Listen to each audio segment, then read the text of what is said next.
Kumusta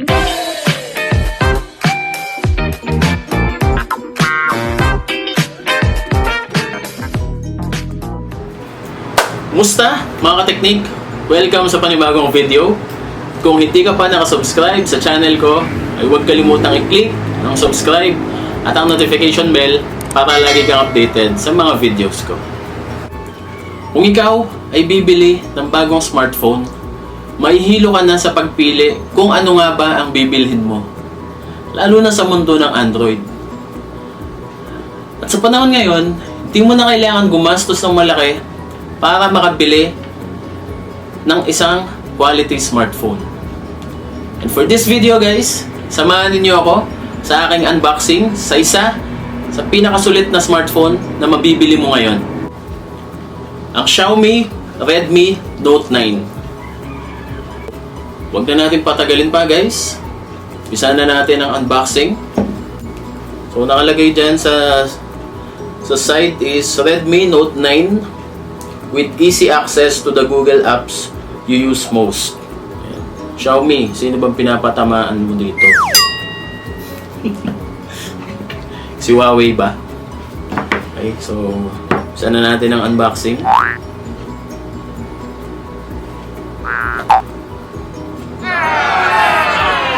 Hindi siya pagkatala. Pahingi ng gunting. Ayan, salamat sa gunting. Ewan ko ba dun sa ano na yon, epic fail. Ito na lang. Wala akong cutter. Yan. Yan. In fairness naman kay Xiaomi, makapal naman tong nilagay niyang plastic na to. Yan. Yan. Natin.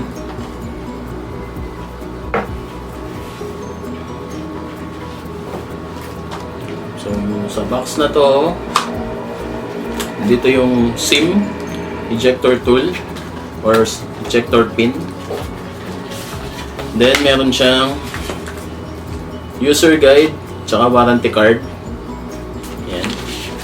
And meron siyang libreng rubber case or silicone case. Yan. Clear case. Yan. Then, sa loob ng box na to, nandito yung ating unit. Yung. Ayan. Nakalagay Redmi Note 9 with 48 megapixel AI quad camera, 13 megapixel in-display front camera, 5020 mAh battery with 18 watt fast charger, 6.53 Full HD display, and with Corning Gorilla Glass 5. Okay? And with high performance Helio G85 processor. Ayan. Kita natin guys. Ayan.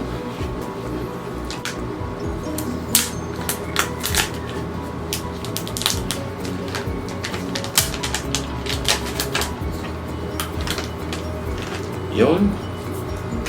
Ganda. Ganda ng kulay. So this unit nga pala is forest green. Yan. Ang kulay niya. Kita natin sa camera. Yan.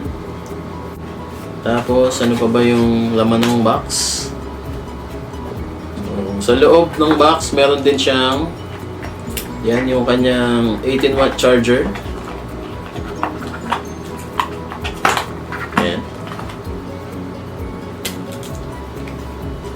And yan, wala na. Yun lang. Yan guys, tapos na nating i-set up yung ating Redmi Note 9. Okay.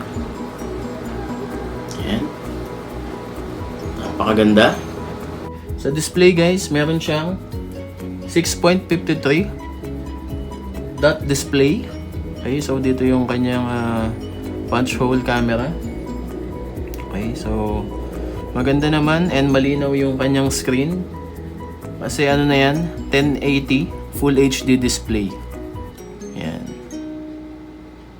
So far okay naman yung itsura ng screen niya. Yung quality ng kanyang screen.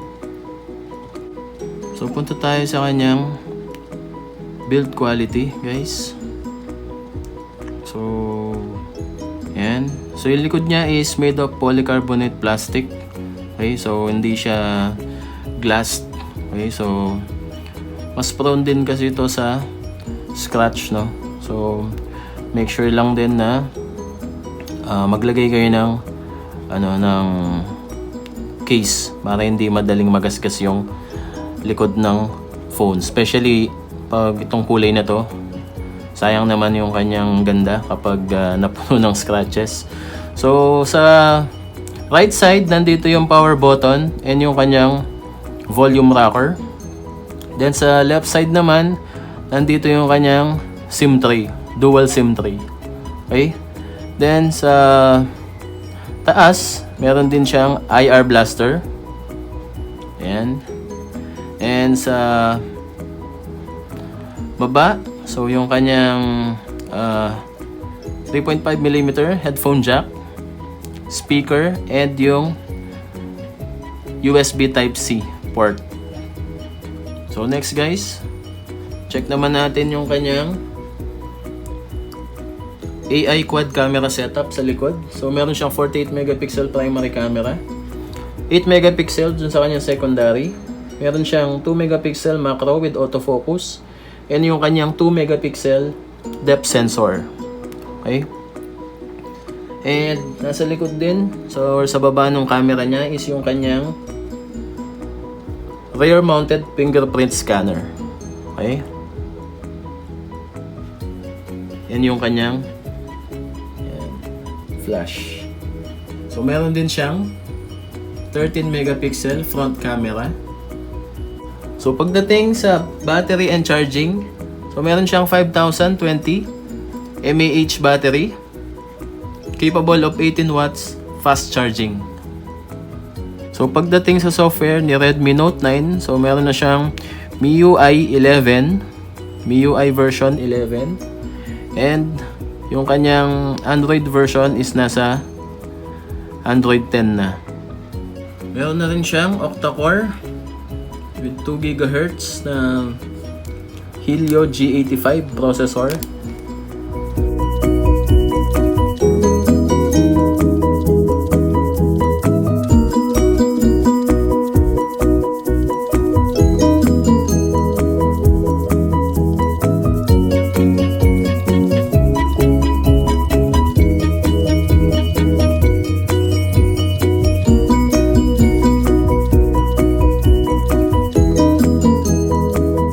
So, ang Xiaomi Redmi Note 9 unit ko nga pala na to is na-order ko siya sa Lazada, sa Lazmall.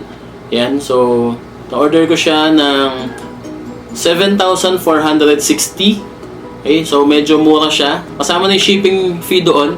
So, medyo mura siya compared dun sa kung bibili ka dun sa mismong Xiaomi store. Kasi alam ko doon is 7,990. Kaya lang hindi kasi ako makatsyempo ng unit, no? Laging pag pumunta ako sa mall, laging dun sa SM Pampanga Xiaomi store, lagi kasing out of stock ng Redmi Note 9, no? Yung variant na to. So yung variant na to is yung 3GB RAM with 64GB internal storage. Okay, so okay lang namang umorder sa online, guys, sa Shopee and sa Lazada. Ayan. Siguraduhin nyo lang na dun kayo sa mga legit seller mag-order. Yan, para hindi masayang yung inyong pera. That's it, guys. Thank you for watching this video. Bago ko tapusin ang video na to, meron lang akong bisita. Gana. Hello! Hello guys! Hello guys! Oh, sige na, sabihin mo na yung dialogue mo. Subscribe! Like, don't forget to like and Subscribe! Bye-bye!